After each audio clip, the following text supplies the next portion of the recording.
Recently, I read of an experience that touched me deeply. It took place at the USA Masters Track and Field National Championship, a competition for seniors.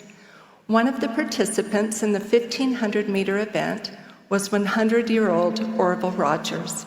The author writes, "When the starter pistol fired, the runners took off, with Orville settling immediately into last place, where he remained alone for the entire race, shuffling along very slowly. When the last runner besides Orville finished, Orville still had 2.5 laps to go. Nearly 3,000 spectators sat watching him slowly make his way around the track, completely, silently, and uncomfortably alone. But when he began his final lap, the crowd rose to their feet, cheering and applauding. By the time he hit the home stretch, the crowd was roaring. With the cheering encouragement of thousands of spectators, Orville called on his last reserves of energy.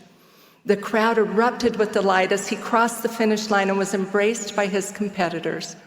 Orville humbly and gratefully waved to the crowd and walked off the track with his new friends. This was Orville's 5th race of the competition, and in each of the other events he had also taken last place. Some might have been tempted to judge Orville, thinking that he shouldn't have even competed at his age, that he didn't belong on the track because he greatly prolonged his events for everyone else. But even though he always finished last, Orville broke 5 world records that day. No one watching him race would have believed that possible, but neither the spectators nor his competitors were the judges. Orville didn't break any rules, and the officials didn't lower any standards. He ran the same race and fulfilled the same requirements as all the other competitors.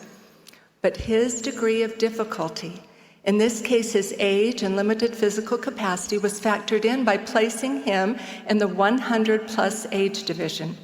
And in that division, he broke 5 world records. Just as it took Orville great courage to step out on that track each time, it also takes great courage for some of our sisters and brothers to step into the arena of life every day, knowing they may be judged unfairly, even though they're doing the best they can against daunting odds to follow the Savior and honor their covenants with Him. No matter where we live in the world, no matter our age, it is a basic human need for all of us to feel a sense of belonging, to feel that we are wanted and needed and that our lives have purpose and meaning, no matter our circumstances or limitations. On the last lap of the race, the crowd overwhelmingly cheered Orville on, giving him the strength to keep going. It didn't matter that he finished last. For the participants and the crowd, this was about far more than a competition. In many ways, this was a beautiful example of the Savior's love in action.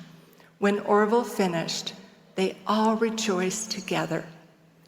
Just like the Masters Championship, our congregations and families can be gathering places where we cheer each other on, covenant communities fueled by the love of Christ for one another, helping each other overcome whatever challenges we face, giving each other strength and encouragement without judging one another.